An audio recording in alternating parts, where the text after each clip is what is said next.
요즘 사실 이제 5G 통신 장비주가 조금씩 올라옵니다. 네. 근데 사실 미국에서도 요즘 그렇더라고요. 이 기업 한번 볼까요? 네. 로스웰이라는 기업인데요.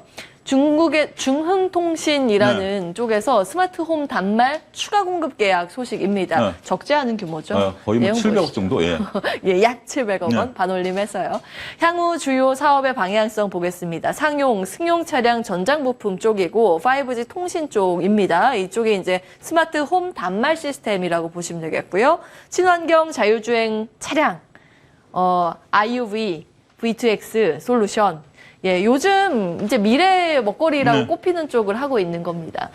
자, 이 기업에 대해서 평가와 함께 섹터 분석까지 들어가면 더 좋을 것 같습니다. 두 건의 수주 금액 최근 달성하고 있는 쪽이요. 2021년 연간 매출액 대비 330%를 초과하는 규모라고 전해지고요. 이달 들어서만 총 1,000억 원 정도 수주 소식입니다.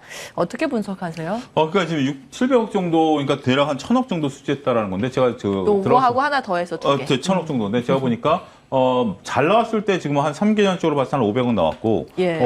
그 지난해 같은 경우 한 300억 정도 매출이 나왔어요. 그러니까 이제 3배 정도 됐다라는 게 맞죠. 300억 정도 매출 나온 거가 1,000억 정도 했으니까. 근데 아쉽게도 영업이익부터 적자인 회사예요. 지금까지 단 한 차례도 3개년 동안 이익을 내본 적이 없습니다. 자, 이런 기업들 여러분들이 이제 투자 포인트를 좀 말씀을 드리면 이제 매출이 늘었으니까 아까 얘기한 것처럼 이익이 날 가능성이 있죠. 근데 우리가 통신 장비 부분들은 그렇게 막대한 이익을 볼 수 있는 분야는 아니에요. 그래서 그 부분에 대한 그러니까 지금 매출이 늘어난 거. 근데 더군다나 매출이 늘어난 거 두 가지로 봐야 돼요. 매출 기간을 봐야 되는데 지금 670억 같은 경우는 올해 말까지예요. 그러니까 빠르게 매출이 늘어날 거예요. 빠르게 매출이 늘어나는데 그 부분에 있어서 과연 영업이익을 달성할 수 있을 것인가. 그러니까 지금 매출이 한 300억인데 영업이익 적자가 한 300억 정도니까 네. 고정비를 커버할 수 있는 정도는 될 것 같아요. 고정비 정도는 커버할 수 있을 것 같은데 그게 이익으로 구현될지 여부까지는 좀 보자. 그러니까 우리가 그러니까 매출이 작고 적자가 있었던 기업이 매출이 확 늘어나면 뭔가 새로운 모멘텀을 갖고 있는 거 아니야? 볼 수 있죠. 근데 네. 그걸 이제 하나의 모멘텀은 맞아요. 그게 이제 이익으로 연출돼야 되냐라는 부분들이고요. 그다음에 나머지 있는 사업 부분들에 대해서는 앞으로 그쪽으로 해나가겠다라는 건데 지금 매출과는 전혀 상관없는 얘기죠. 매출은 지금 통신장비에서 일어나고 있는 거고요. 앞으로 나아갈 방향은 맞기 때문에 그 부분에 대해서는 지속적인 추적 관찰을 해보면 재미있지 않을까 말씀드릴 수가 있겠습니다. 그러면 섹터로 들어가겠습니다. 네. 이거 전 화면으로 함께 보시죠. 네. 세 가지 포인트가 있잖아요. 네. 첫 번째 전장 부품, 네. 그리고 자율주행 네. 쪽, 그리고 5G 통신. 네. 이 섹터에 대해서는 어떤 평가 가지고 계세요? 이 섹터들은 앞으로 다 커나갈 부분들이죠. 근데 연관성을 보면 이게 어떻게 보면 새로운 미래 먹거리인 건 맞아요. 더군다나 통신과 자율주행은 연결해 있는 부분들은 맞습니다. 그러니까 이제 예를 들어 이런 거죠. 이런 논리가 가능할 것 같아요. 자율주행을 그러니까 자율주행에 있어서 인공지능이 아니라 자율주행을 하려면 통신을 해줘야 되잖아요. 그러면 예. 그쪽에 들어가는 단말기가 있어줘야 되거든요. 그 부분에 대해서는 이게 특화될 가능성은 있다라고 보는 거죠. 요 기사만 놓고 보면 스마트폰 단말기 시스템과 자율주행이라고 보면 솔루션이라고 보면 이 기계 이제 하드웨어 쪽에 좀 강한 부분들이 되는 건데 이 부분은 이제 매출 확인이 있어야 되는 거죠. 우리가 이제 나갈 방향이니까 앞으로 늘어나겠죠. 그다음에 전장 부품도 늘어나야 되는데 아직까지 우리가 이 부분에 대해서 규모의 경제를 달성하기는 어렵다라고 봐야 될 것 같고요. 하지만 저도 이제, 어쨌든 회사가 이쪽 방향으로 진행한다는 건 맞습니다. 그러니까 좋은 방향으로 지금 목표를 제시했고 지금은 당장 첫 수에 배부를 수는 없겠죠. 그렇게 해서 그러한 부분들을 우리가 추적 관찰할 필요가 있다. 그러니까 지금까지 적자는 과거 일이에요. 과거 일이고 이번을 계기로 해서 새로운 모멘텀을 찾아갈 수 있을지 지켜보자 이렇게 말씀드릴 수가 있겠습니다. 네, 저는 이제 섹터가 궁금해서 여쭤본 거였는데 수주가 이쪽으로 나오고 있으니까 이 산업에 대해서 좀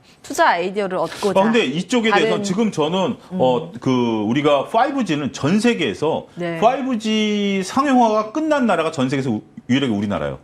그렇습니다. 원래 2020년에 전 세계에서 가장 먼저 우리가 5G 투자를 했고 그게 막 공사가 들어가야 되는데 코로나가 딱 나와서 공사 자체가 안 됐잖아요. 그때 2020년 생각해 보세요. 사람 모인다라는 자체가 안 됐잖아요. 그러니까 공사가 수년이 되면서 우리나라 5G가 깔리는 게 좀 늦어진 거예요. 그래서 저도 5G를 쓰지만 그때 2021년에 그랬죠. 휴대폰 바꿨는데 5G 안 터지네? 이런 얘기가 들렸었다가 지금은 이제 그런 얘기는 쏙 들어갔죠.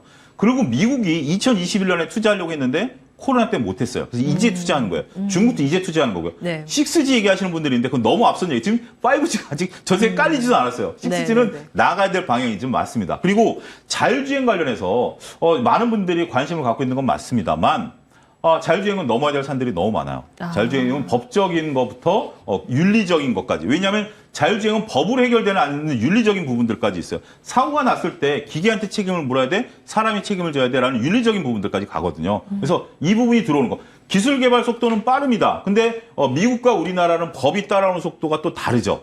그런 부분들 보면 미국 시장에 진출해서 자율주행 쪽에 가는 쪽들에 대해서는 뭔가 트리거가 되겠습니다만 네. 미국이 자율주행을 하니 미국이 자율주행 개발했다고 해서 국내에 못 들어와요. 그렇기 때문에 우리나라에 대해서는 저는 조금 좀 여유를 가지고 자율주행을 좀 보자. 너무 이렇게 조급하게 자율주행을 보지 말고 더군다나 네. 이제 개화되고 어떤 것들이 채택될지는 아무도 모르잖아요. 그래서 예. 저는 조금 자율주행에 대해서는 지금 뭐 관심을 갖기에는 좋은 종목 워낙 많은데. 알겠습니다. 네. 오늘은 여기에서 정리하겠습니다. 와이즈 경제연구소 차영주 소장과 함께했습니다. 고맙습니다. 감사합니다.